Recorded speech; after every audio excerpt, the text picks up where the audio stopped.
ముఖ్యమంత్రి చంద్రబాబు 4 ఏళ్ల పాలనపై శ్వేతపత్రం విడుదల చేస్తున్నారు. ప్రత్యక్ష ప్రసారం ద్వారా చూద్దాం.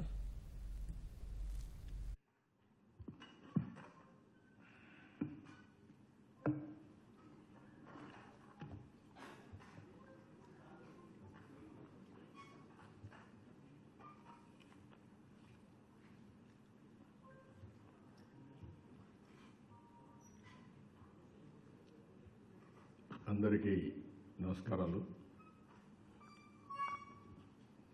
ఇక్కడుండే మీకే కాకుండా రాష్ట్రంలో ఎవరైతే టీవీల ద్వారా ఈ కార్యక్రమంలో భాగస్వాములు అవుతున్నారో వారందరూ కూడా నమస్కారాలు. ప్రజాస్వామ్యంలో చట్టాలను అమలు చేయడం, ఇచ్చిన హామీలు నిలబెట్టుకోవడం చాలా అవసరం. ఈరోజు అందులో కూడా మన రాష్ట్రానికి వచ్చినప్పుడు ఇది మామూలు విషయం కాదు. ఇది అసాధారణమైనటువంటి 5 కోట్ల ప్రజానీకానికి జీవన్మరణ సమస్య. ఎందుకంటే ఓసారి ప్రజాస్వామ్యంలో పాలకుల యొక్క తప్పు కానీ ఎప్పుడు చేసినా అదే సమయంలో ఒక్కోసారి కొన్ని చారిత్రక పరిస్థితులు బట్టి తీసుకున్న నిర్ణయాలు కానీ ప్రజల జీవితాల్ని ప్రగాఢంగా ప్రభావితం చేస్తాయి. ఆంధ్రప్రదేశ్ రాష్ట్రానికి వస్తే మొట్టమొదటిసారిగా మెడ్రాస్ ప్రెసిడెన్సీలో ఉండడం, అక్కడి నుంచి మద్రాస్ ప్రెసిడెన్సీ నుంచి స్వాతంత్రం వచ్చిన తర్వాత తెలుగు వారికి ఒక ప్రత్యేక రాష్ట్రం కావాలని చెప్పి అడగడం, పొట్టి శ్రీరాములు గారు ప్రాణత్యాగం చేయడం, దానిపైన ఆంధ్రప్రదేశ్ రాష్ట్రం ఏర్పడడం, కర్నూలులో 3 సంవత్సరాలు రేకుల షెడ్యూల్లో ఉండడం, అక్కడి నుంచి అందరూ కలిసి భాషా ప్రయుక్త రాష్ట్రాలకు నాంది పలుకుతూ మొట్టమొదటి రాష్ట్రంగా హైదరాబాద్, ఆంధ్రప్రదేశ్ కలిసి ఉండాలని చెప్పి అందరూ ఆ రోజు ఆకాంక్షించడం, దాని పర్యవసానమే ఆంధ్రప్రదేశ్ రాష్ట్రం ఏర్పడింది. అక్కడి నుంచి 60 సంవత్సరాలు హైదరాబాద్లో ఉన్న తర్వాత విభజన జరిగింది. అయితే ఇక్కడ విభజన జరిగినప్పుడు మనందరం కూడా ఆవేదన చెందాం, బాధపడ్డాం. పెద్ద ఎత్తున మీరు చూస్తే ఊహించలేదు. ముందు ఊహించిన తర్వాత రోడ్డు మీదకి వచ్చారు. రోడ్డు మీదకి వచ్చిన తర్వాత ఆల్ ఆఫ్ ఎ సడన్ ఒక స్తబ్దత వచ్చింది. డిసప్పాయింట్ అయిపోయారు. దిక్కుదోచిన పరిస్థితిలో మేము ఏమైపోతాము, మాకు పెన్షన్లు వస్తాయా, ఏం చేయాలి అనేది ఒక నిశ్శబ్దమైనటువంటి వాతావరణం. ఒక గాలివాన పెద్ద ఎత్తున తుఫాను వచ్చి కకామని ఎట్లయితే నిశ్శబ్దత వస్తుందో అక్కడ నిశ్శబ్దత వచ్చే పరిస్థితి వచ్చింది. ఆ సమయంలో నేను ఆలోచించింది ఏంటంటే, ఒక సీనియర్ పాలిటీషియన్గా ఇది ఏ డైరెక్షన్కైనా వెళ్ళొచ్చు, ఒక షాక్ కింద. ఆ డైరెక్షన్లో వెళ్ళినప్పుడు చాలా సమస్యలు వస్తాయి. అట్లా కాకుండా పాజిటివ్గా ముందుకు తీసుకుపోవాలి అనే ఉద్దేశంతో జరిగింది గతం.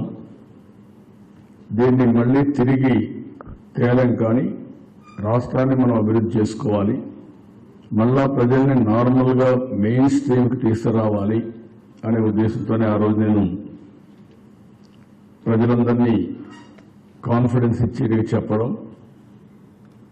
ఈ సమస్య పైన మేము మొదటి నుంచి అసోసియేట్ అయ్యాను. విభజన చేసినా చేయకపోయినా అందరికీ ఆమోదయోగ్యంగా మీరు చేయాలని చెప్పి ఫస్ట్ నుంచి పోరాడిన వ్యక్తిని నేను. అయితే జరిగిన తర్వాత కూడా బీజేపీతో పొత్తు పెట్టుకున్నామంటే కనీసం అప్పుడుండే ప్రభుత్వం అన్యాయం చేసినప్పుడు కొత్త ప్రభుత్వం వస్తే ఈ ప్రభుత్వమైన న్యాయం చేస్తుంది అనే ఆలోచనతోనే ఆ రోజు బీజేపీతో పొత్తు పెట్టుకుని ఎన్నికల్లో పోటీ చేశాం. తర్వాత బీజేపీ కూడా ఎన్నికల హామీల్లో చెప్పారు,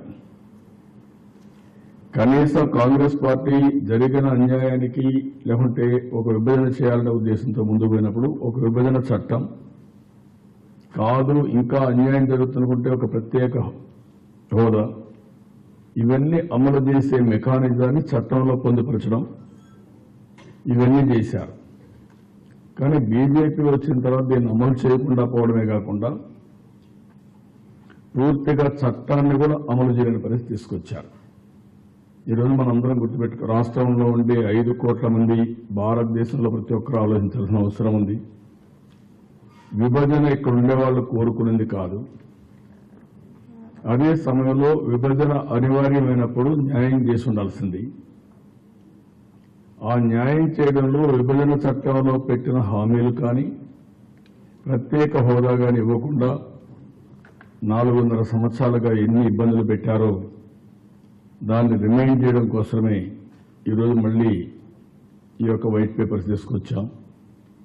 తెలుగుదేశం పార్టీ మొట్టమొదటి కూడా మీరు చూస్తే ఒక ట్రాన్స్పరెన్సీకి పెద్ద పెట్టేస్తున్నాం, పారదర్శకతకి పెద్ద పెట్టేస్తున్నాం. ఎప్పటికప్పుడు వాస్తవాలు ప్రజల ముందర పెడతాం. అపోజిషన్లో ఉన్నప్పుడు కూడా అవాస్తవాలు ఉన్నప్పుడు, తప్పులున్నప్పుడు మళ్ళీ ప్రజల్లో పెట్టాడం, అధికారంలో ఉన్నప్పుడు కూడా వాస్తవాలు ప్రజలకు తెలియజేసి ఆ వాస్తవాలకు అనుగుణంగా ఏమేం చేయాలో అది చేయడం కోసం ముందుకు పోతున్నాం. ఇక్కడ కూడా మీరు ఒకసారి చూసినప్పుడు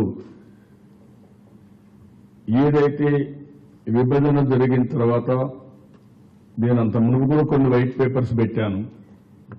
ఆంధ్రప్రదేశ్ రాష్ట్రానికి చాలా అన్యాయం జరుగుతుందని చెప్పి నేను అపోజిషన్లో ఉన్నప్పుడు సిరీస్ ఆఫ్ బ్లాక్ పేపర్స్ కానీ వైట్ పేపర్స్ కానీ నేను అన్ని పబ్లిసైజ్ చేశాను, వాస్తవాలన్నీ నా దగ్గర ఉండే సమాచారం ప్రకారం. తర్వాత గవర్నమెంట్లోకి వచ్చిన తర్వాత ఈరోజు ఎక్కడున్నాం అనే దానిపైన 8 వైట్ పేపర్స్ ఆ రోజు పబ్లిసైజ్ చేశాం.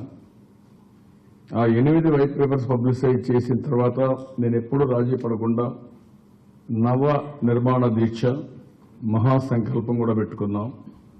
ఈ 2 కూడా పెట్టుకోవడం ఉద్దేశం ఏంటంటే కష్టాలున్నాయని అధైర్యపడిపోతే కాడుపడేస్తే మొదటికే మోసం వస్తుంది. అట్లా కాకుండా కేంద్రం ఇవ్వాల్సిన డబ్బుల్ని ఫోకస్ చేసుకుని ఆ డబ్బులు తీసుకుని మనం కూడా కష్టపడి అందరితో సమానంగా అవసరమైతే అందరికంటే ముందుండడానికి మనం ముందుకు పోవాలని ఉద్దేశంతో శ్రీకారం చుట్టాం. ఒకటి చేయగలిగాం, కష్టపడ్డాం, కొంతవరకు నిలదొక్కున్నాం. అదే సమయంలో కేంద్ర ప్రభుత్వం మాత్రం పూర్తిగా మనకు అన్యాయం చేసే పరిస్థితికి వచ్చారు, అణగదొక్కే పరిస్థితికి వచ్చారు. చట్టాన్ని కూడా ప్రజాస్వామ్యంలో దీనికంటే మించింది లేదు. పార్లమెంట్లో ఒక విపత్కరమైన పరిస్థితులు, అది కూడా 2-3 సంవత్సరాలు పార్లమెంట్ని స్తంభింపజేసిన సంఘటన ఇటీవల కాలంలో ఏదైనా ఉందంటే అది విభజన చట్టం కంటే ముందు, విభజన చట్టం తర్వాత అమలు చేయకుండా చేసిన దానికి ఈ 2 సందర్భాల్లో పార్లమెంట్లో సంవత్సరాలు టుగెదర్గా చాలా పెద్ద ఎత్తున నిరసనలు, అందరూ కూడా సహకరించి ముందుకు పోయే పరిస్థితికి వచ్చింది. అందుకనే ఈరోజు ఈ వైట్ పేపర్లో వాస్తవాలన్నీ కూడా ఆ రోజు మీరు ఎవరు చెప్పక్కర్లేదు. బైఫర్కేషన్ యాక్ట్ ఉంది. బైఫర్కేషన్ యాక్ట్ ఒకసారి చూసుకుంటే అందులో ఏమేమి హామీలు ఇచ్చారో అవన్నీ చాలా స్పష్టంగా ఉన్నాయి. ఇంకొక పక్కన బైఫర్కేషన్ యాక్ట్ ఇచ్చింది కూడా చాలదు, ఇంకా అన్యాయం జరుగుతూ ఉంది. కాబట్టి ఈ అన్యాయాన్ని కవర్ చేయాలంటే ప్రత్యేక హోదా తప్ప వేరే మార్గం లేదన్నప్పుడు 6 అష్యూరెన్సెస్, అదే మరి ప్రత్యేక హోదా 5 సంవత్సరాలకు ఇచ్చారు. ఈ 2 కూడా ఆ రోజు చెప్పింది ఆనాటి ప్రధానమంత్రి, టు పుట్ ఏపీ ఫైనాన్సెస్ అనే firmer footing and meeting of resources gap for the year 2014-15 అని చెప్పి చాలా స్పష్టంగా ఇవన్నీ ఇవ్వడం జరిగింది. ఇందులో మీరు చూస్తే యాక్ట్లో ఒకటి establishment of grey hound centre, increase of AP legislative assembly seats, special development package for 7 districts, division of AP Bhavan, bifurcation of Schedule 9 institutions, 89 institutions, bifurcation of Schedule 10 institutions, 142, establishment of river management board, Polavaram as national project, extension of financial assistance to new capital city. ఇవి ఆ రోజు ఇచ్చినట్టు ఇచ్చారు. ఇంకొక పక్కన institutions వరకు వస్తే 11 institutions హామీ ఇచ్చారు. ఐఐటి, ఎన్ఐటి,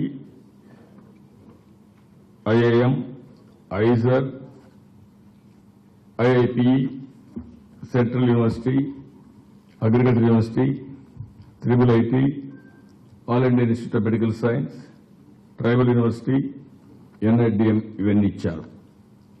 ఇవి కాకుండా 8 ఇన్ఫ్రాస్ట్రక్చర్ ప్రాజెక్ట్స్ మెన్షన్ చేశారు, కమిట్ అయ్యారు. ఇందులో Duggirajapatnam port, integrated steel plant at Kadapa, green field crude oil refinery and petroleum complex, new railway zone, metro rail facility in Visakhapatnam, Vijayawada Guntur Tenali, ఇంకొక Visakhapatnam Chennai industrial corridor, expanding existing Visakhapatnam, Vijayawada and Tirupati airports to international airports, rapid rail and road connectivity from new capital to different parts of the country. అయితే ఇవన్నీ కూడా హామీలు ఇచ్చి కనీసం రాజ్యాంగాన్ని కూడా గౌరవించలేని పరిస్థితిలో ఈ ప్రభుత్వం వచ్చింది.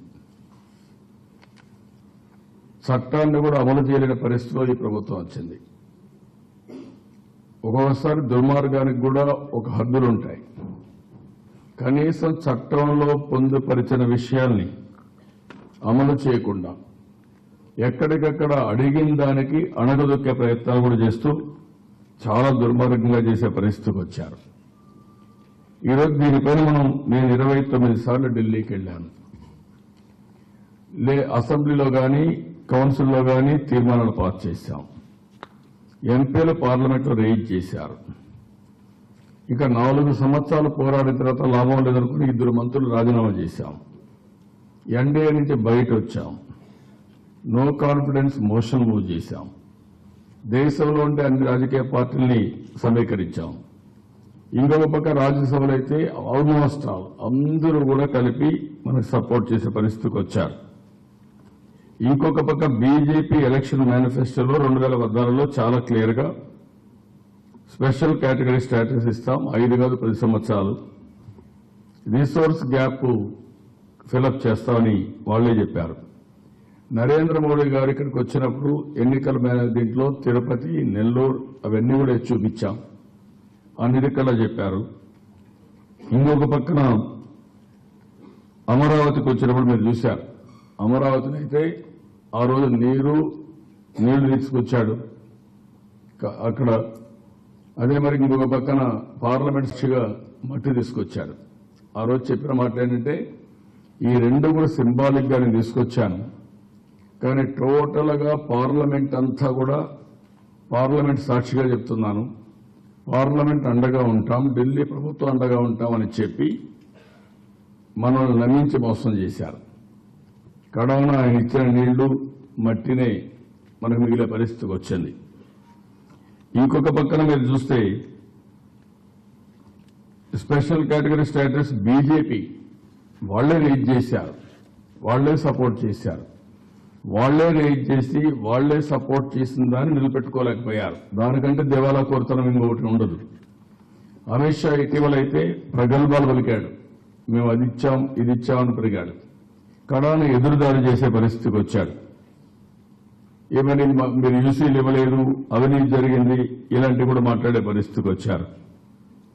ఇవన్నీ కూడా ఏంటంటే మెయిన్ గా మనం గుర్తుపెట్టుకోవాల్సింది, వీళ్లు చేసిన తప్పుల్ని కప్పిపుచ్చుకోవడానికి సంభవ్ ఆంధ్రప్రదేశ్ అంటే ఒక కంటెంప్ట్ తయారు చేసుకుని గుజరాత్ కంటే మించిపోతామను, ఇక్కడ తెలియని వాళ్ళు ఒక చేయూతనిస్తే వీళ్ళు ముందుకెళ్లిపోతారు, ఎందుకు చేయాలి, ఇంకా అవసరమైతే అణగదొక్కే ప్రయత్నం చేయాలని ఉద్దేశం చేశారు తప్ప ఎక్కడ కూడా మనకి చేసే పరిస్థితి లేదు.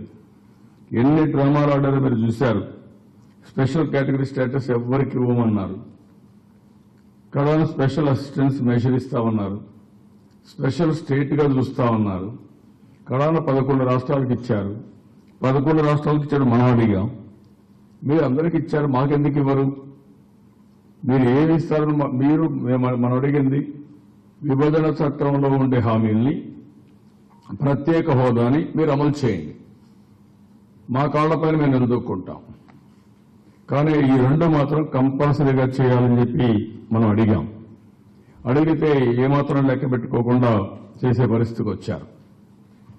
ఈవెన్ మీరు చూస్తే డెఫిసిట్ ఫైనాన్స్ ఎంత కసిగా ఉన్నారంటే, ఎంత కక్షగా ఉన్నారంటే, ఇది ఒక ఎగ్జాంపుల్. వీళ్ళకి మొత్తం 16,078 కోట్లు ఇవ్వాలి. మనం రైతులకు రుణ విముక్తి చేశాం. ఆ రోజు నేను అడిగాను, సహకరించండి, మీరు ఒక మాట చెప్పండి, అందరం కలిసి చేయాలి, రైతుల ఇబ్బందులను చెప్పాం. మీరు రైతులకు మేము చెయ్యమని చాలా నిర్మోహమాటం లేకుండా చెప్పేశారు. చెప్పిన తర్వాత మనం ఇచ్చాం.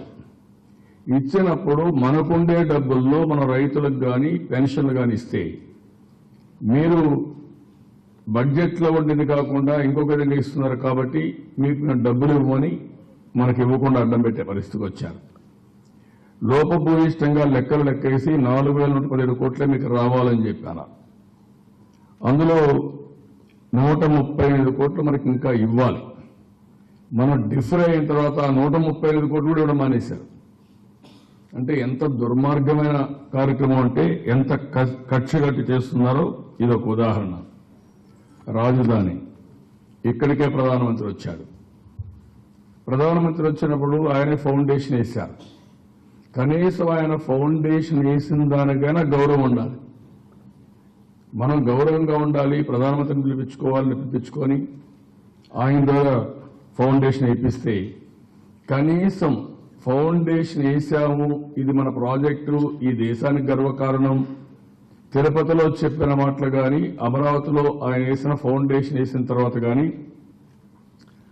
ఆయన మట్టి పార్లమెంట్ సాక్షిగా తీసుకొచ్చిన మట్టి కానీ, నీళ్లు కానీ, ఇవన్నీ ఆయన వచ్చిన తర్వాత మీరు చూస్తే ఆయన గుర్తుండే పరిస్థితి లేకుండా పోయింది.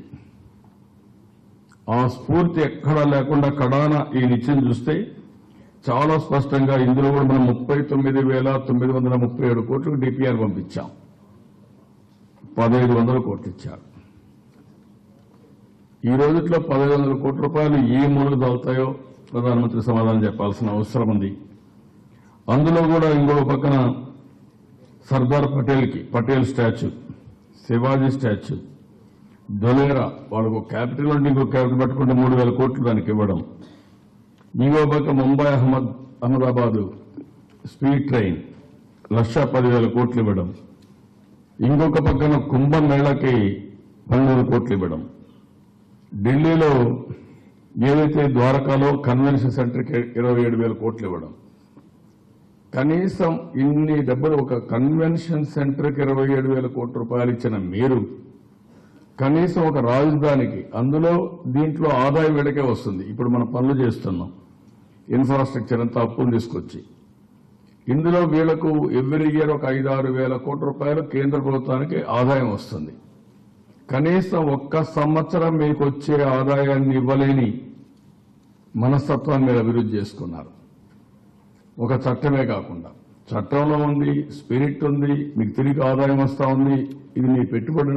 ఒకవేళ మీరు కానీ ఇది అసిస్టెన్స్ ఇస్తే అది పెట్టుబడి కింద తీసుకున్న 3 times, 4 times, 10 times or 100% every year income వచ్చే పరిస్థితి, అది కూడా మనసు రాలేదు.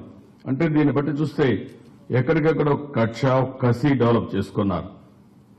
అదే వరకు ఇంకో పక్కన బ్యాక్వర్డ్ ఏరియాస్ కేబీకే బుందేల్ఖండ్ సమానంగా ఇస్తామన్నారు. మనం 24,350 కోట్లు పంపించాం. కడాన 350 కోట్లు ఇచ్చారు ఎవ్రీ ఇయర్. అందులో 3 సంవత్సరాలు ఇచ్చారు. 4వ సంవత్సరం 5వ సంవత్సరం ఇవ్వడం మానేశారు. తెలంగాణకు మాత్రం 450 కోట్లు ఇచ్చారు. మనం అడిగాం, వాళ్ళకి ఇచ్చినప్పుడు మనకెందుకు ఇవ్వాలని, కానీ కసిగా మనకి ఇవ్వకుండా అడ్డం పెట్టారు. ఇంకొక పక్కన అక్కడి నుంచి ఒక పైసా ఇవ్వకుండా 2 సంవత్సరాలకు 700 కోట్లు ఇవ్వాలి, అది కూడా ఇవ్వకుండా అడ్డం పెట్టే పరిస్థితికి వచ్చారు. It is very clear victimisation. ఏదో ఒక విధంగా అణగదొక్కాలనే ప్రయత్నం తప్ప ఇంకోటి కాదు.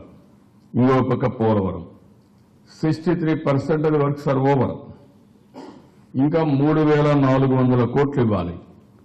డిపిఆర్ పంపించాం, 57,940 కోట్లు పంపించాం. అందులో కూడా కొన్నిసార్లు అయితే ఆ ప్రాజెక్ట్ జరగలేకుండా చేయడం కోసం ఆనాటి సెక్రటరీ లెటర్ రాసి మీరు చేయడానికి వీల్లేదంటే గట్టిగా ఫైట్ చేసి మనం ముందుకు పోయాం. మంత్రి వచ్చాడు, 1 మంత్ లోపలనే డిపిఆర్ ఫైనలైజ్ చేస్తాం, డబ్బులు ఇస్తామన్నారు. 1 మంత్ అయింది, 6 నెలలు అయింది, ఇంతవరకు ఒక పైసా ఇవ్వలేదు. ఇప్పుడు డిపిఆర్ ఇంకా ఫైనలైజ్ చేయలేదు. 3,400 కోట్లు పెట్టాం. టుమారో ఫస్ట్ గేట్ కూడా ఎరెక్ట్ చేస్తున్నాం. గేట్ అవుతానే కాఫర్ డ్యామ్ అని చెబితే క్లియర్ కట్గా నిన్న అవార్డు కూడా ఇచ్చారు, సిబిఐపి అవార్డు ఇచ్చారు. Fast implementing project, prestigious project, చాలా బాగా చేశారు, అవార్డు ఇచ్చారు. కానీ డబ్బులు మాత్రం ఇచ్చే పరిస్థితులు లేరు. అంటే ఇవన్నీ కూడా మళ్లీ మీరు ఒకసారి చూస్తే విధిలేని పరిస్థితుల్లో ఎక్కడికక్కడ రికగ్నైజ్ చేస్తున్నారు ఫ్యాక్ట్స్ అండ్ ఫిగర్స్ పైన. మళ్ళా అనగదొక్కదానికి మాత్రం ముందుకు పోయే పరిస్థితికి వచ్చారు. 9 ఇన్స్టిట్యూషన్స్ ఇచ్చారు. ట్రైబల్ యూనివర్సిటీ ఇంకా ఇవ్వాల, 650 కోట్లు మాత్రం ఇచ్చారు.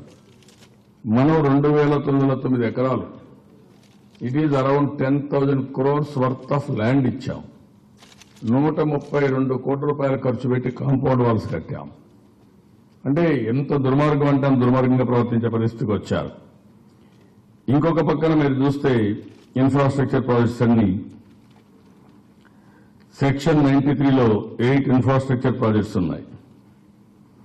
5 అయితే ఈ మాత్రం కూడా లెక్క కూడా పెట్టుకోలేదు. Dubbirajapatnam integrated steel plant Kadapa, greenfield crude oil refinery, ఇంకొక పక్కన మెట్రో విజయవాడ అండ్ విశాఖపట్నం, ఇవన్నీ కూడా ఎక్కడ అమలు చేసే పరిస్థితులు లేరు. ఇంకొక పక్కన విశాఖపట్నం చెన్నై ఇండస్ట్రియల్ కారిడార్ మీరు చూస్తే ముంబై ఢిల్లీ ఇండస్ట్రియల్ కారిడార్కి డబ్బులు ఇచ్చారు, మనల్ని మాత్రం లోన్ తీసుకోమన్నారు. దానికి వీళ్ళు ఇవ్వాల్సిన పని లేదు, మనమే బారో చేసుకోవచ్చు. అది కూడా ఆ స్పిరిట్ కూడా కాపాడలేకపోయారు. ఇంకొక పక్క విజయవాడ, విశాఖపట్నం, తిరుపతి 695 ఎకరాలు, 732 ఎకరాలు, 800 ఎకరాలు ల్యాండ్ ఇచ్చాం మనం. కడాన సింగపూర్కి ఇండిగో ఫ్లైట్ కావాలంటే ఇంటర్నేషనల్ ఫ్లైట్ అడ్డం పెడితే మేమే వైబిలిటీ గ్యాప్ ఫండింగ్ ఇచ్చుకుంటామని వైబిలిటీ గ్యాప్ ఫండింగ్ ఇస్తే టెక్నికల్ ప్రాబ్లమ్స్ పెట్టి అడ్డం పెట్టాలని ప్రయత్నం చేస్తే గట్టిగా ఫైట్ చేసిన తర్వాత దాన్ని క్లియర్ చేశారంటే అడుగడుగున అడ్డంకులు. మామూలు ప్రొసీజర్ ప్రకారం రావాల్సినవి కూడా రానికుండా చేయడం వాళ్ళకి అధికారం ఉందని. ఈరోజు మనం అడిగింది కూడా ఇండిగో ఫ్లైట్ వస్తే ఆటోమేటిక్ వస్తుంది, వీళ్ళే ఫ్లైట్లు వేయించాలి. ఎప్పుడైనా కొత్త రాజధాని వచ్చిన తర్వాత కనెక్టివిటీ ఉండాలి, రోడ్డు కానీ, రైలు కానీ, ఫ్లైట్స్ కానీ, ఇవన్నీ కనెక్టివిటీ వస్తే తప్ప ఎకనామిక్ యాక్టివిటీ మనుషులు కూడా వచ్చే పరిస్థితులు. దాన్ని పూర్తిగా అడ్డం పెట్టే పరిస్థితికి వచ్చారు. ఇంకో పక్క మీరు చూశారు యూటిలైజేషన్ సర్టిఫికేట్స్ ఎంత డ్రామాలు ఆడారు, అన్ని డ్రామాలు ఆడారు. మనం ఇచ్చాం, ఇవ్వలేదని మాట్లాడడం, మనం నేరుగా ప్రొడ్యూస్ చేసిన కావాలని చెప్పి అడ్డపెట్టడం. ఇంకొక పక్క అనామలైజ్ ఇన్ టాక్సేషన్ మ్యాటర్స్ లో కూడా ఇక్కడుండే ఇండస్ట్రీస్ హెడ్ క్వార్టర్స్ హైదరాబాద్ లో ఉన్నాయి కాబట్టి పాపులేషన్ బేస్ ఇవన్నీ పెట్టేసి 3,530 కోట్ల రూపాయలు ఇక్కడుండే ఇండస్ట్రీస్ అక్కడ ట్యాక్సులు పే చేసే పరిస్థితికి వచ్చారు. ఇంతవరకు river management boards Godavari, Krishna ఇంతవరకు ఏం కాలేదు. ఇంకొక పక్కన మీరు చూస్తే ఏపీ భవన్ ఆస్తులు విభజించే పరిస్థితి లేకుండా పోయింది. 9th షెడ్యూల్లో ఉండే ఇన్స్టిట్యూషన్స్ మీరు చూసినప్పుడు షీలాబేడి డిసెంబర్ వరకు ఎక్స్టెన్షన్ ఇచ్చారు. అయినా కూడా దీనికి కూడా గవర్నమెంట్ ఆఫ్ ఇండియా కాదు, ఇది లొకేషన్ బేస్తే ఉంటుంది, పాల జడ్జిమెంట్ ఇచ్చే పరిస్థితికి వచ్చారు. ఇవి కూడా ఎక్కడ కూడా సెటిల్ కాలేదు. ఇవన్నీ కూడా 142 ఇన్స్టిట్యూషన్స్ యాజ్ ఆన్ టుడే ఒకటి కూడా సెటిల్ కాలేదు. ప్రధానమంత్రి చాలాసార్లు మాట్లాడాడు, ఇంతవరకు 2 రాష్ట్రాలని కూర్చోబెట్టి ఒక్క మీటింగ్ కూడా తీసుకోకుండా సమస్య పరిష్కారం చేయాలని ఆలోచించకుండా ఇంప్లిమెంట్ చేసే హోమ్ మినిస్ట్రీ కానీ లేకుంటే 5 సంవత్సరాల ప్రధానమంత్రి కానీ ఎక్కడా పట్టించుకునే దాఖలాలు లేవు. మనల్ని తిట్టడం తప్ప ఇంకోటి లేదు. చాలా దుర్మార్గంగా ప్రవర్తించే పరిస్థితికి వచ్చారు. ఇంకా ఏదైనా ఉంటే సెక్షన్ 66 ఆఫ్ ది యాక్ట్ ఉంది, ఆ యాక్ట్ కింద వీళ్ళు యాక్ట్ చేసే అవకాశం ఉంది. అది కూడా చేసే పరిస్థితులు లేకుండా ముందుకు పోయే పరిస్థితికి వచ్చారు. ఇంకొక పక్కన మనం స్పెషల్ స్టేటస్ చాలాసార్లు చెప్పాం. ఆనాటి ప్రధానమంత్రి చెప్పారు, మీరు ఇవ్వడానికి మీకేం అబ్జెక్షన్, ఇంతవరకు మీరు మాట నిలబెట్టుకోలేకపోయారు. రాష్ట్రంలో ప్రతి ఒక్కరు కూడా సెంటిమెంట్లుగా ఫీల్ అయ్యే పరిస్థితి నుంచి మాకు ఈ సమస్య ఉంది, మాకు పరిష్కారం చేయాలి, ఇచ్చిన మాట నిలబెట్టుకోమని చెప్పి అడిగినా చేసే పరిస్థితి లేకుండా పోయారు. ఒక జనరల్ గా చూస్తే ఎప్పుడంటే 60 సంవత్సరాలు మనం అక్కడ ఉండి ఆస్తులను అక్కడ పెట్టినప్పుడు నేను తెలంగాణ విషయంలో చాలాసార్లు చెప్పాను. 2 రాష్ట్రాలుగా విడిపోయినప్పుడు ఇద్దరి మధ్యలో సయోధ్య రావాలంటే కేంద్ర ప్రభుత్వం ఇద్దరిని న్యాయం చేసే విధంగా ఒకవేళ కొన్ని ఆస్తులు తెలంగాణలో బై వర్చ్యూ ఆఫ్ లొకేషన్ అక్కడికి వెళ్ళినా ఇది కొత్త రాష్ట్రం కాబట్టి ఇక్కడ ఉదారంగా ముందుకొచ్చి కనీసం యాక్ట్లో చెప్పినట్టుగా చేసి ఉండాల్సింది. అది కూడా చేయలేదు. ఈరోజు మన వాళ్ళు మేము లెక్కేసి రిసోర్స్ గ్యాప్ ఇంకా 12,099 కోట్లు ఇవ్వాలి. రాజధానికి క్రిటికల్ ఇన్ఫ్రాస్ట్రక్చర్ డబ్బులు ఇస్తామని మొత్తం చెప్పారు. వీళ్ళకి ఆదాయం వచ్చేది. వాళ్ళు కానీ పెట్టుబడి పెట్టుంటే 3-4 సంవత్సరాల్లో మొత్తం రీపేమెంట్ రావడానికి కూడా భవిష్యత్తులో వచ్చేది. 38,000 కోట్లు అడిగాం. స్పెషల్ డెవలప్మెంట్ ప్యాకేజ్ 23,300 కోట్లు ఉంది. స్పెషల్ కేటగిరీ స్టేటస్ 16,447 కోట్లు, అంటే మినిమం 20,000 క్రోర్స్ వచ్చే అవకాశం ఉంది. ఈఏపీ ఇవన్నీ కలిపి అంటే ఇవన్నీ కూడా ఒక ఎన్నోసార్లు చెప్పారు, మేము 1,00,000 కోట్లు ఇస్తున్నాం లేకపోతే అన్నీ చేస్తున్నామని. ఈవెన్ పవన్ కళ్యాణ్ ఒకసారి ఫ్యాక్ట్ ఫైండింగ్ కమిటీ వేసి 75,000 కోట్ల రూపాయలు రాష్ట్రానికి రావాలని చెప్పి అందులో కూడా ఆయన ఎస్టాబ్లిష్ చేసే పరిస్థితికి వచ్చారు. కానీ దురదృష్టం ఏది కావడం లేదు. ఆ తర్వాత వీళ్ళందరూ కూడా యూటర్న్ తీసుకునే పరిస్థితికి వచ్చారు. ఇది చాలా దుర్మార్గమైన కార్యక్రమం. ఎప్పుడైతే మనం బీజేపీతో నేను అడిగి ఎన్నిసార్లు అడగాలనో అన్నిసార్లు అడిగిన తర్వాత అంతవరకు ప్రయత్నం చేస్తే అందరూ కూడా నన్ను విమర్శించి ఎప్పుడైతే నేను పోరాటానికి దిగానో అక్కడి నుంచి వీళ్ళందరూ లాలోచిపడి అవతల వాళ్ళతో కుమ్ముక్కయ్యే పరిస్థితికి వచ్చారు. ఇంకొక పక్కన మీరు ఒకసారి చూసినప్పుడు ఇదే బీజేపీ 5 సంవత్సరాలు కాదు 10 సంవత్సరాలు కావాలని అడిగిన ఈ పెద్ద మనుషులు కనీసం 5 సంవత్సరాలు ఇవ్వడానికి కూడా మనసు రావడం లేదు. ఇంకొక పక్కన మనం గట్టిగా అడిగితే రాయలసీమ ఉద్యమానికి శ్రీకారం చుట్టారు. రాయలసీమ డిక్లరేషన్ ఇచ్చారు, ఉత్తరాంధ్ర డిక్లరేషన్ ఇచ్చారు, రాష్ట్రం మధ్య చిచ్చు పెట్టాలని ప్రయత్నం చేశారు, అవినీతి ఆరోపణలు చేశారు.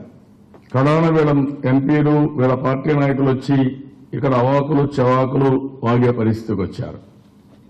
అదే సమయంలో దేశంలో మన అందరినీ కూడా కలుపుకొని ఫైట్ చేయాలనే ఉద్దేశంతో అన్ని రాజకీయ పార్టీల సహకారం తీసుకున్నాం, ఇంక్లూడింగ్ కాంగ్రెస్ పార్టీ సహకరించారు. ఒక రాష్ట్రం కోసం విభజన చట్టంలో ఉండే హామీల్ని అమలు చేయమని పార్లమెంటు పాస్ చేసిన హామీల్ని అమలు చేయాలని గట్టిగా ఫైట్ చేయడం కోసం అన్ని పార్టీలు మనకు సహకరించడమే కాకుండా దీనిపైన అవిశ్వాస తీర్మానం పెడితే అందరూ ఓటింగ్ కూడా వేశారు. ఇంకొక పక్క రాజ్యసభలో అందరూ డిమాండ్ చేశారు స్పెషల్ డిస్కషన్లో. కానీ బీజేపీ మాత్రం ఏమాత్రం లెక్క పెట్టుకునే పరిస్థితి లేదు. అదే ఈ విషయాలన్నింటిపైన మీరు చూస్తే దీని క్లియర్ ఎవిడెన్స్. అంత మునుపు టీఆర్ఎస్ పార్టీ కూడా స్పెషల్ స్టేటస్ ఇవ్వాలని డిమాండ్ చేశారు. వాళ్ళ ఎంపీ కవిత గాని కేసీఆర్ గాని వీరందరూ డిమాండ్ చేశారు. తర్వాత సోనియా గాంధీ గారు అదే మరిగా రాహుల్ గాంధీ ఆ రోజు ఇచ్చిన హామీలు ఇవన్నీ నెరవేర్చాలని ప్రధానమంత్రి ఆనాటి ప్రధానమంత్రి పార్లమెంట్లో వీళ్ళందరూ డిమాండ్ చేశారు. వీళ్ళందరూ డిమాండ్ చేసిన తర్వాత ఇటీవల ఎలక్షన్ సమయంలో టీఆర్ఎస్ పార్టీ యూటర్న్ తీసుకున్నారు. వై? ఎందుకు మీరు యూటర్న్ తీసుకోవాల్సిన అవసరం వచ్చింది? ఆ రోజు మీరే చెప్పి ఈ రోజు మీరే ఎందుకు ఈ విధంగా చేశారు? దీనికి సమాధానం చెప్పాల్సిన అవసరం వీళ్ళపై ఉంది. అదే సమయంలో ఏదైతే టీఆర్ఎస్ ఈ ప్రత్యేక హోదా వద్దన్న తర్వాత ఆంధ్రప్రదేశ్కు వ్యతిరేకంగా నేను ఎప్పుడు కూడా తెలంగాణకు వ్యతిరేకంగా మాట్లాడడం కానీ ఇద్దరు కలిసి ఉండాలని కోరుకున్నాను తప్ప ఎప్పుడు నేను మాట్లాడలేదు. ఉన్నప్పుడు ఒక టీఆర్ఎస్ పార్టీ కూడా మీరు చెప్పిన మాట కాదని మళ్లీ ప్రత్యేక హోదా ఇవ్వద్దని చెప్పిన తర్వాత మీరు ఏ విధంగా సపోర్ట్ చేస్తారు, ఏ విధంగా సంబరాలు జరుపుకుంటారు? అంటే ఈరోజు మీరు రాష్ట్ర ప్రయోజనాలకి విఘాతం కలిగించే పరిస్థితి తీసుకొచ్చారు తప్ప రాష్ట్రాన్ని అభివృద్ధి చేయాలనే ధ్యాస కానీ ఆలోచన కానీ ఏ మూలం మీకు లేదు. We are having all documentary evidence, you cannot go back. మీరు చెప్పిన మాటలు నేను అడుగుతున్నాను. మొన్న మాట్లాడుతున్నారు నేనేదో కాంగ్రెస్ పార్టీకి ఒత్తాసు తీసుకుని లేదు. నేను వెరీ క్లియర్, కాంగ్రెస్ పార్టీ ఈరోజు దేశానికి నష్టం జరుగుతోంది బీజేపీ వల్ల. దేశంలో అన్ని రాజకీయ పార్టీలు కలిసి ప్రజాస్వామ్యాన్ని కాపాడుకోవాలి, దేశాన్ని కాపాడుకోవాలి. అదే మరిగా ఆంధ్రప్రదేశ్ తీవ్రమైన నష్టం చేసిన పార్టీ బీజేపీ. రాష్ట్ర ప్రయోజనాలు, దేశ ప్రయోజనాలు కాపాడుకోవాలనుకున్నప్పుడు, ప్రజాస్వామ్యాన్ని పరిరక్షించాలనుకున్నప్పుడు అందరూ కలిసి ఒక దాటిపైన ముందుకు పోవాలని చెప్పి పెట్టాం. వీళ్ళు ఇప్పుడు వచ్చి పక్కదారి పట్టించే పరిస్థితిలో మాట్లాడుతూ నేను అందుకే అడుగుతున్నా ఈ పార్టీలన్నింటినీ, రాష్ట్రానికి అన్యాయం చేసే దాంట్లో ఈ రోజు అధికారంలో ఉండే బీజేపీ పార్టీ పూర్తిగా అన్యాయం చేశారు. ఇప్పుడు మళ్ళా పీఎం ఇక్కడికి వస్తానంటున్నాడు. అంటే మనం బతికామా సత్యామా చూడడానికి వస్తారా మీరు? ఎందుకు చేయరు ఇవన్నీ? I'm asking straight question. ఎందుకు మాట్లాడకుండా రాజకీయ పార్టీలు? రాజకీయాలు దేనికోసరం?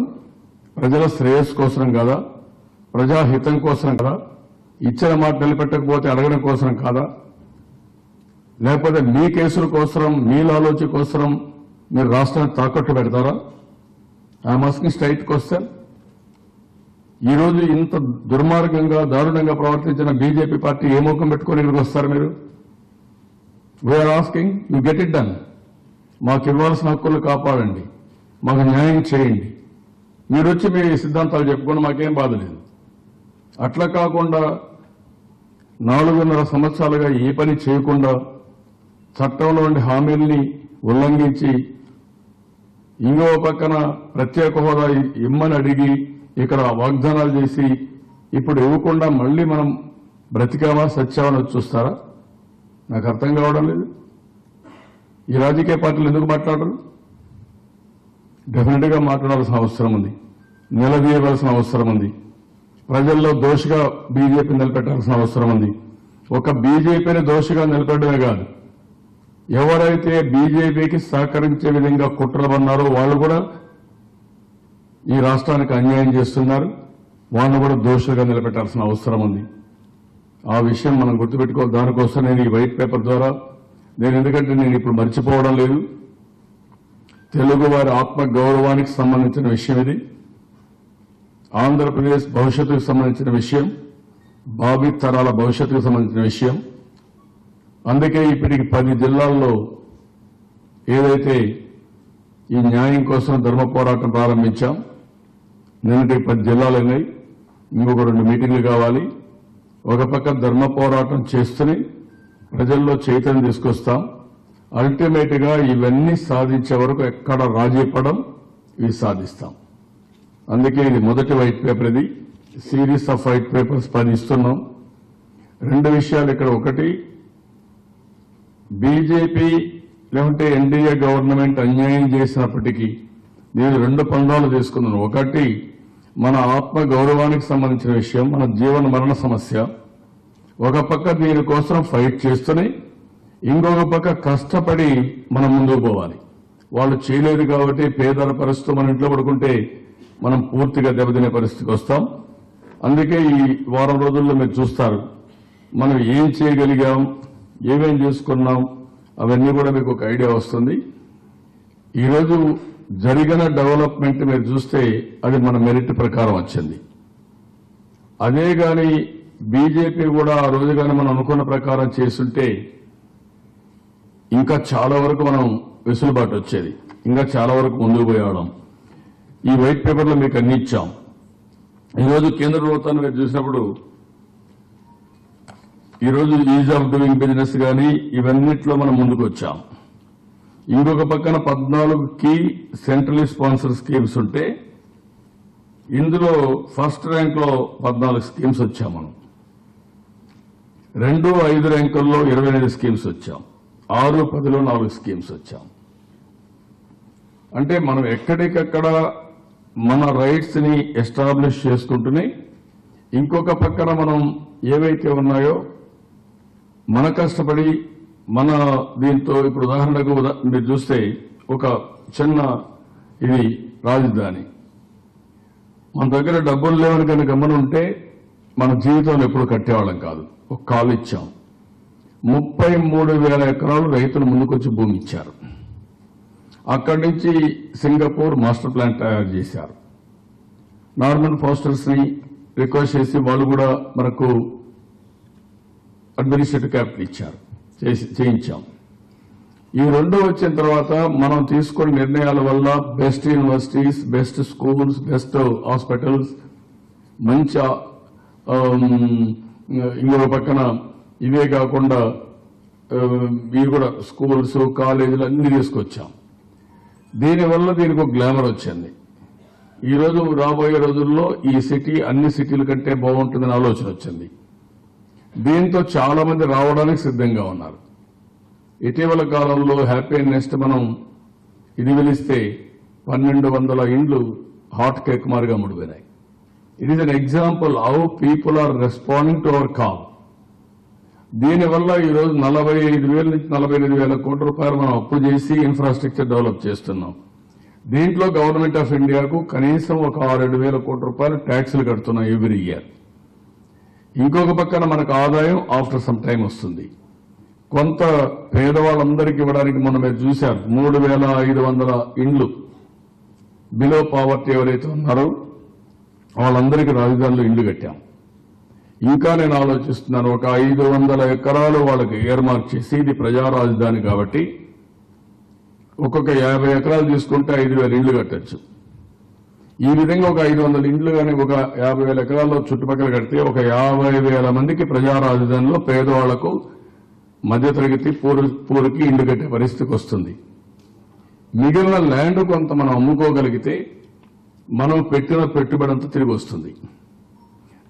ఇది మన తెలివితో మనం కష్టపడి చేసి బ్రిటిష్ వాళ్ళ కంటే దారుణంగా హీనంగా కేంద్రానికి మనం పనులు కట్టే పరిస్థితికి వస్తున్నాం.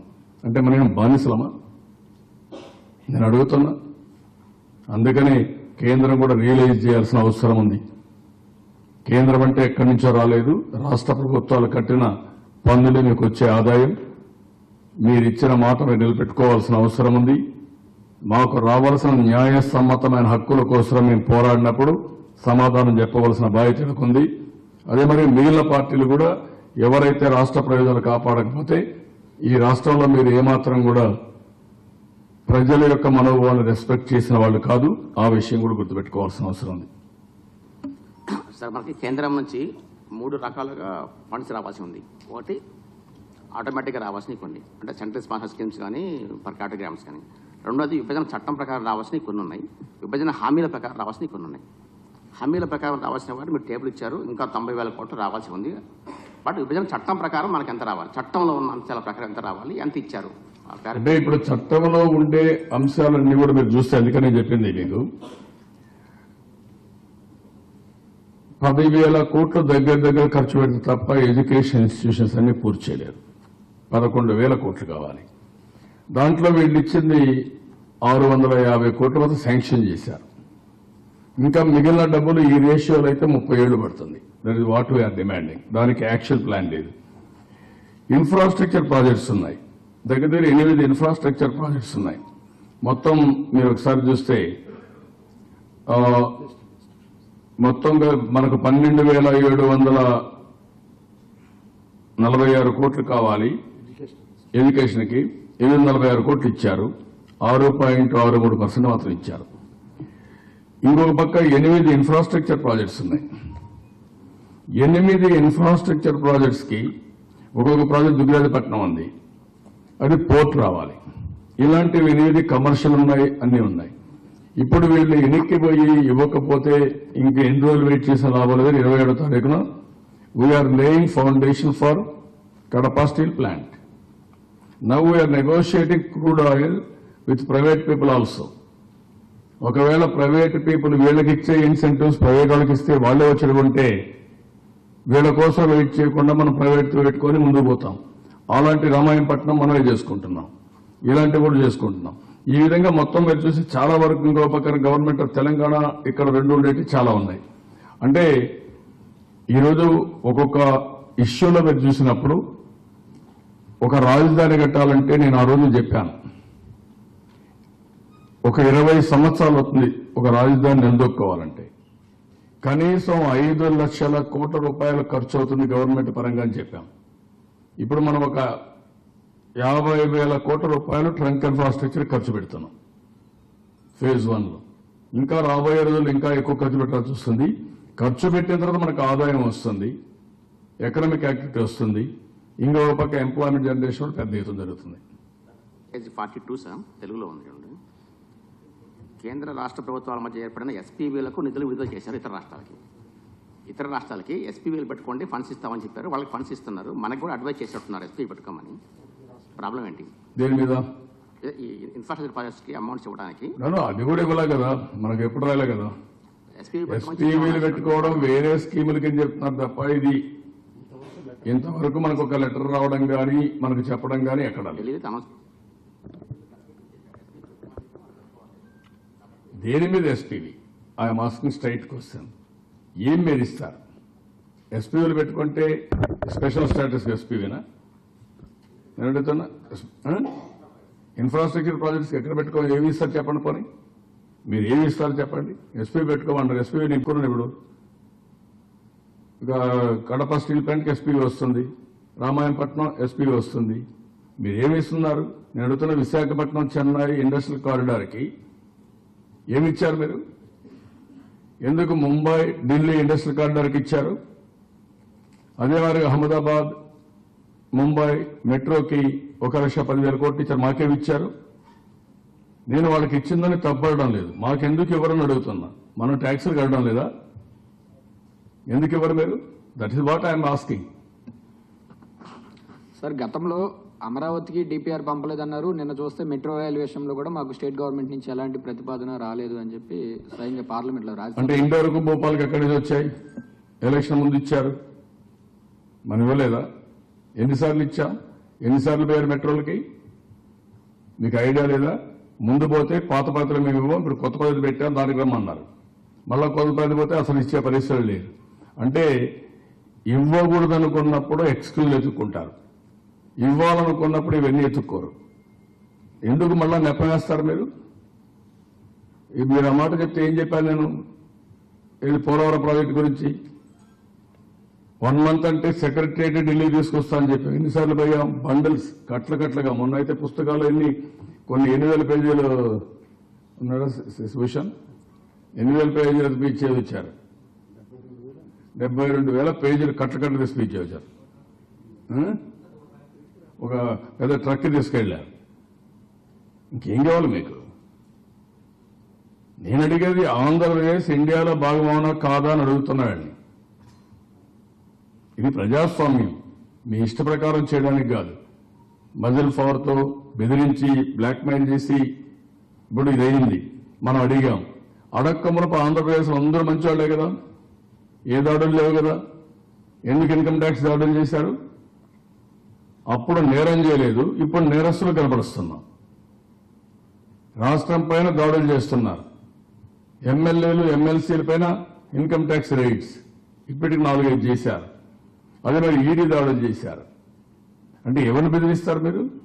ఇండస్ట్రీస్లు అందరి మీద పడుతున్నారు, కన్స్ట్రక్షన్ కంపెనీస్ పైన పడుతున్నారు. అంటే మీకు అధికారం ఉందని మీ ఇష్ట ప్రకారం చేస్తే ఈ అధికారం శాశ్వతం. అందుకే మీరు రోజు రోజుకు పతనావస్థకి వెళ్ళారు. నిన్ను కూడా తిట్టేసిపోతున్నారు, నన్ను కరప్ట్ అంటారు. మీ రేఫిల్ కథ ఏంటి? ఎందుకు మీరు తప్పించుకోవాలని ప్రయత్నం చేస్తున్నారు? ఈ డబ్బులు ఎందుకు ఖర్చు పెడుతున్నారు ఎలక్షన్లో? మీరు ఎక్కడ tons and tons of money ఖర్చు పెడుతున్నారు. నేను 2,000 రూపాయలు 500 రూపాయలు రద్దు చేయమన్నా. ఆ రద్దు చేస్తే ఈ పంచ పనిలే కదా. అంటే మీ దగ్గర డబ్బులు ఉన్నాయని మీ ఇష్ట ప్రకారం డబ్బులతో ఓట్లు కొనాలని రాష్ట్రాన్ని దేశంలో ఉండే రాజకీయాలు భ్రష్టు పట్టిస్తున్నారు మీరు. You are responsible for that. మీరు చేసే పనుల వల్ల చాలా మంది తప్పుడు పనులు చేసే పరిస్థితికి వస్తున్నారు. అదే 1000 రూపాయలు, 2000 రూపాయలు, 500 రూపాయలు లేకపోతే ప్రజలకు ఎవరైతే మంచి చేస్తారో వాళ్ళే గెలుస్తారు. కరప్షన్ చేసిన హోర్డింగ్కి అవకాశం ఉండదు. This where I'm demanding from the beginning. ఈ గవర్నమెంట్కి లెక్కలేని తనంతో ఇష్టానుసారంగా డబ్బులతో రాజకీయం చేయొచ్చు, సప్రెషన్తో రాజకీయాలు చేయొచ్చు, బెదిరించి రాజకీయాలు చేయొచ్చు అని కుట్రలతో రాజకీయాలు చేయొచ్చని చేస్తున్నారు. ఇప్పుడు ఇక్కడేంటి రాష్ట్రంలో వైఎస్ఆర్ కాంగ్రెస్ పార్టీ కుట్ర ఏంటి? తెలంగాణలో కేసీఆర్ గెలిస్తే ఈయనకి ఎందుకు అంత ఆనందం? ఇక్కడ ఎమ్మెల్యేలు ఎందుకు అంత పాలాభిషేకాలు చేసేస్తారు? ఎప్పుడు నువ్వు చెయ్యి, అలయన్స్ పెట్టుకోండి, తప్పలేదు. నేను పెట్టుకున్నాను కాంగ్రెస్ పార్టీతో. ఎందుకు పెట్టుకున్నారు? మహాకూటమి మా వాళ్ళు చెప్పారు, మీరు పెట్టుకోండి. కానీ ప్రత్యేక హోదా వద్దన్న తర్వాత మీరు చేయడం అంటే మీ ఉద్దేశం ఏంటి? మీకు డబ్బులు వస్తాయనా, లేకపోతే వచ్చి ప్రచారం చేస్తారనా, లేదంటే అందరూ కలిసి కుట్రలు చేయించారని నా మీద? అంటే రాష్ట్రానికి రావాల్సిన రానివ్వకుండా చేస్తారు. రెండోది, రాష్ట్రం కష్టంతోనే బయటపడదాం అనుకుంటే ఇక్కడ పనులు జరగలేకుండా అడ్డుపడతారు. ఏది జరిగినా మీరు భరించలేకపోతున్నారు. Where are you going? This is what I'm asking. Public ను కూడా రిక్వెస్ట్ చేస్తున్నా, మీరు కూడా చర్చించాలి ఇవన్నీ. ఇది రాజకీయం కాదు. రాజకీయం, అభివృద్ధి, భవిష్యత్తు ముడిపడి ఉంటాయి. ఆ రోజు మీరందరూ కలిసి నేను తప్ప వేరే వాళ్ళు లాభం లేదనుకుని మీరు నాతో ఉన్నారు. దాంతో ఈరోజు మనం ఒక పద్ధతి ప్రకారం పనిచేసి నిలదొక్కునే పరిస్థితి తీసుకొచ్చాం. ఇప్పుడు మళ్లీ రాష్ట్రం పైన BJP, TRS, YSR Congress, including Pawan Kalyan అందరూ కలిసి కుట్ర చేసే పరిస్థితికి వస్తున్నారు. ఇది మంచిది కాదు. This what I'm asking. ఎందుకు మీరందరూ మాట్లాడరు? ఎందుకు నిలదీయరు? That itself is an indication.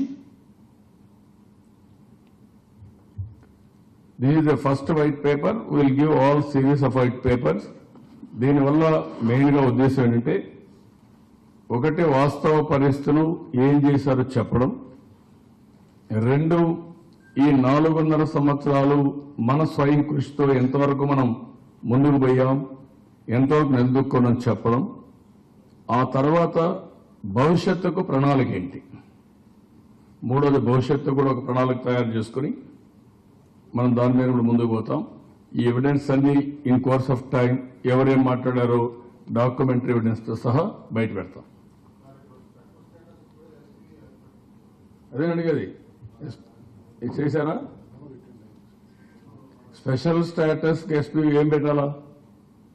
మాకు స్పెషల్ స్టేటస్ వద్దు, స్పెషల్ ప్యాకేజీకి మీరు ఒప్పుకుంటున్నారా? వేరే రాష్ట్రాలకు ఇచ్చి మనకెందుకు ఇవ్వండి కదా మన మెయిన్ ఏం. దానికి స్పెషల్ ఇది ఎటు పెట్టుకుంటారా మీరు?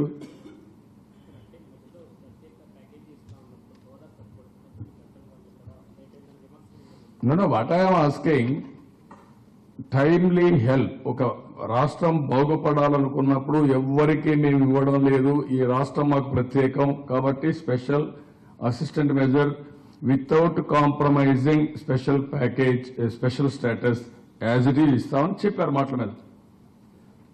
అదే ఇమ్మన్నాం. అది ఇమ్మన్నప్పుడు ఏది ఇవ్వకుండా మళ్ళా మోసం చేయడం మొదలుపెట్టారు. ఆ రోజు ఈ రోజు నేను ఎక్కడైనా సరే ఒక వర్డ్ స్పెషల్ స్టేటస్ స్పిరిట్ ని ఎక్కడన్నా రాజీ పడ్డామా? I'm asking you. మనకు ఆ మాట చెప్పి 11 రాష్ట్రాలకు మీరు ఇచ్చారు. మీరు ఎట్లిస్తారు 11 రాష్ట్రాలకి? ఇంకా రాబోయే రోజుల్లో స్పెషల్ స్టేటస్ అనే మాటే లేదు. 14th ఫైనాన్స్ కమిషన్ కూడా వద్దన్నారు. అంటే మళ్ళా వాళ్ళు చెప్పారు మేము వద్దని లేదు, మమ్మల్ని దేవద్దని లైన్ లేకని వాళ్ళు కూడా చెప్పారు. అంటే నిన్న వీడు ఎంత సమర్థులంటే బీజేపీ సుప్రీంకోర్టులోనే గ్రామర్ మిస్టేక్స్ ఉన్నాయి సీల్ కవర్లు అని చెప్పి పరిస్థితి వస్తే ఇంక వీళ్ళు ఏమన్నారంటే సుప్రీంకోర్టు గ్రామర్ నేర్పిస్తున్నారు వీళ్ళు, సీల్డ్ కవర్కి యాక్చువల్ కవర్కి. ఇంక వీళ్ళు ఏ క్రెడిబిలిటీ అండి వీళ్ళకు? వీళ్ళు ఎట్లా మాట్లాడతారు? What is the right they are having to talk about it anything in this country? Sir EAP కింద ఏమన్నా గ్రాంట్స్ ఇచ్చారా మనకి? ఏమిచ్చారు? ఈఏపీ కింద మనం తెచ్చుకుంటున్నాము. దానిపైన ఏమొస్తుంది, యాజ్ యూజువల్ అన్ని రాష్ట్రాలకు సీట్లు వస్తాయి. EAP special category special status కింద ఈఏపీ కూడా 90-10 ఇవ్వాలి. సార్ 2014లో శ్వేతపత్రం ఇచ్చేటప్పుడు 10 ఏళ్ళు కాంగ్రెస్ వ్యవస్థలన్నింటినీ నాశనం చేసిందని చెప్పి ఆ రోజు మీరు చెప్పారు సార్. మళ్ళీ ఇప్పుడు ఇవాళ ఈ రోజు శ్వేతపత్రం బీజేపీ నాశనం చేసింది. మళ్ళీ అటువంటి Congress party no, you have to understand one thing. ఆ 10 సంవత్సరాల రాష్ట్రంలో అభివృద్ధి రాజకీయంగా నేను చెప్పాను, చాలాసార్లు చెప్పాం, నష్టం జరిగింది చెప్పాను. అది బీజేపీ కనీసం కాంగ్రెస్ పార్టీ చెప్పినట్టే కూడా చేయకపోతే ఏమనాలి? నీకు దేశ రాజకీయాల్లో ఎవరో ఒకరు సపోర్ట్ కావాలి కదా. ఇప్పుడు బీజేపీ కనీసం కాంగ్రెస్ పార్టీ ఏం చెప్పారు, ఆంధ్రప్రదేశ్ స్పెషల్ స్టేటస్ ఇవ్వాల్సిందే అని చెప్పారు. రెండోది, విభజన చట్టంలో ఆ రోజు మేము ఇచ్చిన హామీలన్నీ కూడా రాష్ట్ర ప్రయోజనాల కోసం ఇచ్చాం. తెలంగాణకు 54% ఆదాయం ఉండే హైదరాబాద్ కానీ ఇవన్నీ తెలంగాణకు వెళ్ళాయి. 42% పాపులేషన్ మనం ఎన్నోసార్లు చెప్పాం. అలాంటి సమయంలో ఈ రాష్ట్రం నిలదొక్కోవాలంటే ప్రత్యేక హోదా, విభజన చట్ట హామీలను అమలు చేయడం తప్ప వేరే మార్గాలని చెప్పారు. కనీసం ఆ మాట చెప్పి వాళ్ళు నేషనల్ లెవెల్లో మనకు పార్లమెంట్లో సపోర్ట్ చేసిన తర్వాత ఈ పార్టీలు ఏం మాట్లాడుతున్నాయి, కాంగ్రెస్ పార్టీని మాట్లాడుతున్నారు. కనీసం వాళ్ళు ఆ రోజు విభజన జరిగినప్పుడు నేను కూడా చెప్పాను, అందరినీ మహాడుంటే బాగుండేది, ఇద్దరికి ఆమోదయోగ్యంగా చేస్తుంటే బాగుండేది. ఇప్పుడు కూడా నా స్టాండ్ అది. కానీ క్వశ్చన్ ఏంటంటే, వాళ్ళు పెట్టినట్టు కూడా అమలు చేయని వాళ్ళని మనం అడగకుండా మేము అది అమలు చేస్తామని ముందుకు వచ్చే వాళ్ళని విమర్శించడం ఏంటి? మనం ఇప్పుడేమడుగుతున్నాం కదా, కొత్తగా అడగలేదు. ఆ రోజు విభజన చట్ట హామీలు, ప్రత్యేక హోదాని మనం అడిగేది. దానికి సమాధానం చెప్పాలని వీళ్ళందరినీ, ఈ పార్టీని.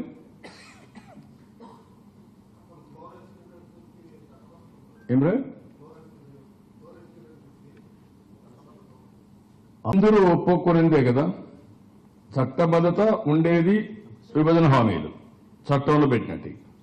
దేనికేంటి ఆ రోజు అందరూ కలిసి డిమాండ్ చేశారు. బీజేపీ డిమాండ్ చేశారు, ఇప్పుడు ఫైనాన్స్ మినిస్టర్, ఆ రోజు అపోజిషన్ లీడర్ ఈ డిమాండెడ్. అదే ప్రధానమంత్రి నిలదీశాడు. ఇక్కడుండే మీ ఫైనాన్స్ మినిస్టర్ ఆ రోజు అపోజిషన్ లీడర్, మీరందరూ అడిగారు నన్ను, నేను కూడా కన్విన్స్ అయ్యాను. ప్రత్యేక హోదా ఇచ్చాము, ఇచ్చిన తర్వాత మీరు 10 ఏళ్ళు అన్నారు, కాదు 5 ఏళ్ళు ఇచ్చాము, ఎందుకు మీరు అమలు చేయరు, మీరు ఎందుకు మాట నిలబెట్టుకోరు అని అడిగే పరిస్థితికి వచ్చారు కదా. మరి పార్లమెంట్ కంటే అతీతమా గవర్నమెంట్? ఆల్ పార్టీస్ మీకు ఎవ్వరు కూడా అపోజ్ చేయకుండా అందరూ అడిగినప్పుడు ఎందుకు చేయరని అడుగుతాను. రేపటి నుంచి మీకు అన్ని పేపర్లన్నీ వస్తే మీకు ఒక ఐడియా వస్తుంది 10 days లో. అవసరమైతే మళ్ళా మొదటి తారీఖు ఆలోచిస్తున్న సీరియస్ గా ప్రొటెస్ట్ ఒకటి. జనవరి మనకు పండుగలు లేవు.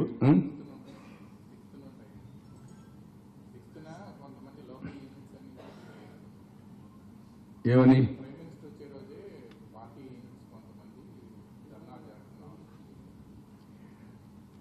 ఓకే చూద్దాం. మనం నేను అనుకోవాలంటే ఫస్ట్ మనం పెద్ద ఎత్తున ప్రొటెస్ట్ చేస్తే ఎట్లుంటుందని రాష్ట్రాల్లో ఏదైనా ఏ విధంగా చేస్తే బాగుంటుంది అంటే మన పండుగలు కూడా లేకుండా మన రాష్ట్రం కోసం మనం ఫైట్ చేయడం. ఎట్లా చూద్దాం, ఎక్కడ చేస్తే బాగుంటుంది. ఒక ప్రొటెస్ట్ ఈరోజు రేపు 1వ తారీఖు.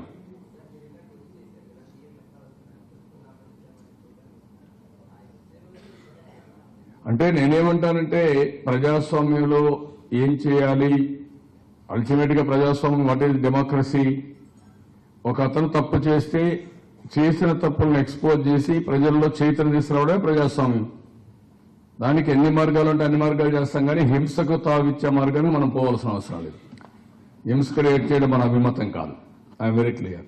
అవమానించడం కూడా మన అభిమతం కాదు, కానీ మన రైట్స్ కోసం మాత్రం వదిలిపెట్టాం. అందుకనే మనం ఇది అయిన తర్వాత కామన్ గా ఒకటి అర్థమవుతుంది ప్రజలందరికీ, ఎవరేం చేస్తున్నారు, ఏం చెప్తున్నారు అనేది అర్థమవుతుంది కదా. అదే స్పిరిట్ ఇక్కడ. ఆ రోజు విభజన చేశారు, 2 రాష్ట్రాలు అయినాయని అందరికీ అర్థమైంది. విభజన జరిగిన తర్వాత విభజన మాకు న్యాయం చేశారా లేదా అనేది అందరికీ అర్థమైంది. అది మళ్ళా ఒకసారి రిమైండ్ చేసుకుంటూ సమాయత్తం చేయడం. దీంట్లో 2 ఉన్నాయి. నేను చేసే పని మీరు గుర్తుపెట్టుకోవాలి. ఆ రోజు నేను ఆంధ్రప్రదేశ్ రాష్ట్ర అవతరణ ఏర్పడిందని పండగ చేసుకోవాలంటే చాలా సమస్యలు వచ్చేది. అందుకే నేను ఆ రోజు ఏదైతే 2 కార్యక్రమ మహాసంకల్పం, రెండోది ఒక వారం రోజులు నవనిర్మాణ దీక్ష, ఈ 2 పెట్టాం. వై ఒకసారి బాధని ఒకసారి జ్ఞాపకం చేస్తూనే జరిగిన అన్యాయాన్ని ఒకసారి గుర్తు తెచ్చుకుంటూ మళ్ళా మనం అభివృద్ధి కోసం పునరంకితం కావడం, దాంతో మనం అనుకున్న పనులన్నీ చేయగలుగుతున్నాం, ముందుకు పోతున్నాం. ఈ రోజు కూడా 4.5 సంవత్సరాల ముందు వైట్ పేపర్లు ఇచ్చాం. ఎందుకు ఇచ్చాం? ఆ రోజు జరిగిన అన్యాయం అంతా చెప్పాం. ఈ రోజు ఏం జరిగింది, మళ్ళా భవిష్యత్తుకి ఎట్ట ముందుకు పోవాలి, కేంద్రం నుంచి ఒత్తిడి పెంచి ఏ విధంగా చేసుకోవాలి. ఎందుకంటే ఇది ఒక ఆత్మాభిమానానికి, ఆత్మ గౌరవానికి సంబంధించిన విషయం. నువ్వు మోసం చేశావు, మోసం చేసిన తర్వాత నేను గమ్మునున్నాను అంటే జీవితాంతా మోసం చేస్తాను, నన్ను భవిష్యత్తులో మోసాలు చేస్తారా మీరు? That is where I want నిలదీయాలి. రెండోది, ఎవడైనా మన పట్ల అజాగ్రత్తగా ఉండి ఇష్టానుసారంగా చేయాలన్న వదిలిపెట్టరు అనేది వస్తే మనకు న్యాయం జరుగుతుంది. రెండోది, వాళ్ళు చేయలేదు కాబట్టి నేను కూడా చేయనని చెప్పి పేదరు పరిస్తే సఫర్ అయ్యేది పబ్లిక్ సఫర్ అవుతారు.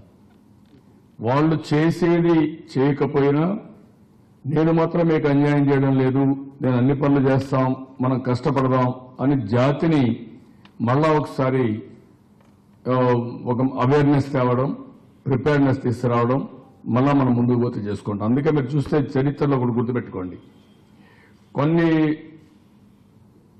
జనరేషన్స్, రాష్ట్రాలు కావచ్చు, దేశాలు కావచ్చు, కంపెనీస్ కావచ్చు, 20 ఏళ్ళ మనకు పాపులర్ కంపెనీ, ఇప్పుడు ఆ కంపెనీ లేదు, అడ్రస్ కూడా లేదు. ఇటీవల కాలంలో కొత్తగా ఎస్టాబ్లిష్ చేసిన కంపెనీలు ఎక్కడికో వెళ్ళిపోతున్నాయి. Sky is the limit. అదే మరి ఒకప్పుడు అడ్వాన్స్డ్గా ఉన్నటువంటి యూరోపియన్ కంట్రీస్ అన్ని ఈరోజు చైనా, మిగిలిన రాష్ట్రాల మీద, ఈస్ట్ ఏషియన్ టైగర్స్ మీద ఎన్నికెళ్ళిపోయే పరిస్థితికి వచ్చారు. Why? It is only years. ఒకప్పుడు సింగపూర్ లాంటి టౌన్, కంట్రీ, ఒక ఫిషర్మెన్ విలేజ్ 55 ఏళ్ల మునుపు. మలేషియా మీరు మాతో వద్దని పంపించేసిన దేశం అది. ఈరోజు ఏంటి? ప్రపంచ దేశాలు అగ్రదేశంగా ఉంది, బ్రహ్మాండమైన దేశంగా ముందుకు పోయారు. ఈవెన్ అమెరికాలో కూడా రూజ్వెల్ట్ అనుకుంటాను, రూజ్వెల్టేనా, 2 సార్లు రిస్ట్రిక్షన్ ఉందా, 3వసారి మళ్ళా అతన్ని 2 సార్లు అయిన తర్వాత 3వసారి పెట్టుకున్నారు ఎగ్జామ్ చేసి. వై? దేశం కోసం. అంటే leader makes all the difference. ఇప్పుడు మొన్న నరేంద్ర మోడీ అనుకున్నాం, ఆయన చెప్పిన మాటలన్నీ నమ్మినాం. What is Narendra Modi today? Hello, ఏమన్నా అయిందా? ఇప్పుడు నేను అడుగుతున్నా, ఆంధ్రప్రదేశ్లో ఐటీ ఇంజనీర్స్ ప్రపంచంతో ఉన్నారా? ఒక్కరున్నారా గుజరాత్ నుంచి? గుజరాత్కి ఏం న్యాయం చేశారు మీరు? హైదరాబాద్కి గుజరాత్ కంపారిజన్ ఉందా ఇప్పుడు? Can you compare? వై? గుజరాత్లో 12 ఏళ్లు సీఎంగా ఉండి ఏమీ చేయకుండా ట్రెడిషనల్ గా బిజినెస్ స్టేట్ ని నామినల్ గా వదిలిపెట్టి నేను అది చేస్తా ఇది చేస్తా అంటే అందరూ నమ్మాం. మీరు నమ్మారు, నేను నమ్మా, అందరూ నమ్మారు, దేశం కూడా నమ్మింది, నమ్మి మోసపోయింది. స్లోగన్స్ తో ప్రచారం చేసుకుంటాడు, నాకంటే మించిన లీడర్ లేడు అంటాడు ఆయన. నేను లేస్తే ఏమవుతుంది అంటాడు ఆయన. లేసేది లేదు, జరిగేది కూడా ఏం లేదు. కానీ ఇప్పుడు మీరు చూడండి, పర్ క్యాపిటల్ ఇన్కమ్ కూడా కొన్ని రోజుల్లో ఇప్పటికే గుజరాత్ కంటే ముందు ఉంది తెలంగాణ. రేపు రాబోయే రోజులు ఆంధ్ర కూడా డెఫినెట్ గా గుజరాత్ కంటే ముందుకు పోతాం, క్వశ్చన్ లేదు. ఇవన్నీ కూడా ఏంటంటే ఒక విజన్, ఒక యాక్టివిటీ, అవి సాధించడం, ఒక పద్ధతి, ఇవన్నీ ఉంటాయి. అవన్నీ లేకపోతే ఈ ప్రాబ్లమ్స్ అన్ని వస్తాయి. నా ప్రయత్నం అంతా ఇక్కడ ఏంటంటే మెయిన్ గా ప్రజల్ని సమాయత్తం చేయడం. జరిగిన అన్యాయాన్ని, ఇప్పుడు వాళ్ళు అన్యాయం చేశారు కాబట్టి నేను ఇంట్లో పడుకోవాలంటే, ఇప్పుడు ఒక ఎగ్జాంపుల్ చెప్పాను మీకు, ఎల్ఈడి బల్బ్స్ వీఆర్ బ్రహ్మాండంగా చేశారు. ఇప్పుడు నిన్న మొన్న ఒక ఇది కూడా చేశారు, మీరు చూస్తే సస్టైనబుల్ డెవలప్మెంట్ గోల్స్ లో మనం ఫార్ అవే ఫ్రమ్ తెలంగాణ. ఇప్పుడు లేటెస్ట్ తీసుకుంటే ఇంకా ఎక్కువ వచ్చాడు. హౌ రిచెస్ట్ స్టేట్ మనం బ్రహ్మాండంగా చేయగలిగాం. ఎట్లా చేయగలిగాం అనుకుంటున్నారు? డబ్బులతో అయింటే ఉండాలి కదా, ఎందుకు కాలేదు? అగ్రికల్చర్ గ్రోత్ రేట్ ఎంత? తెలంగాణ 0.29%, ఆంధ్ర ఎంత? 11%, ఆల్ ఇండియా ఎంత? 2.24%. వై? నేను డబ్బులు ఇచ్చాను అయిపోయింది అనుకుంటున్నారు. కాదు, అవుట్కమ్ ఏంటి? స్లోగన్స్ వేరే, అవుట్కమ్ వేరే. అందులో హైదరాబాద్లో మీకు బాగా ఆదాయం వస్తుంది, ఖర్చులు లేవు. ఏం ఖర్చులు ఉన్నాయి? ఖర్చులు లేవు, ఆదాయం. బంగారు గుడ్డు పెట్టే బాగుతుంది. నిన్న కూడా ఎక్కడో టీవీలో చూస్తున్నా ఎవరు దీనికి చేశారని. ఇప్పుడు నేను దాని క్రెడిట్ కూడా తీసుకోదలుచుకోలేదు. చరిత్ర చెప్పుకుంటుంది, అది వేరే విషయం. అది కాదు ఇష్యూ ఇక్కడ.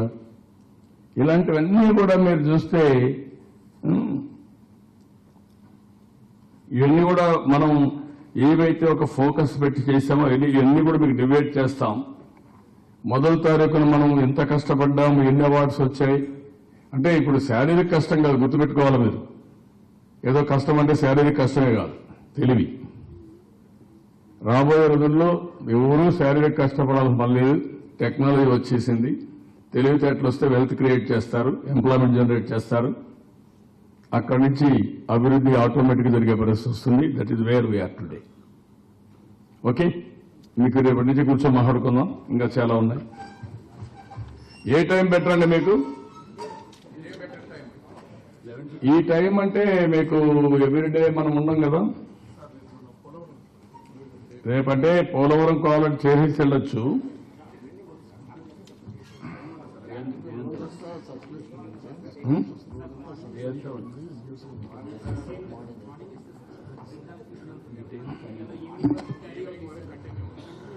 మార్నింగ్ 10, 11 పర్లేదు కదా.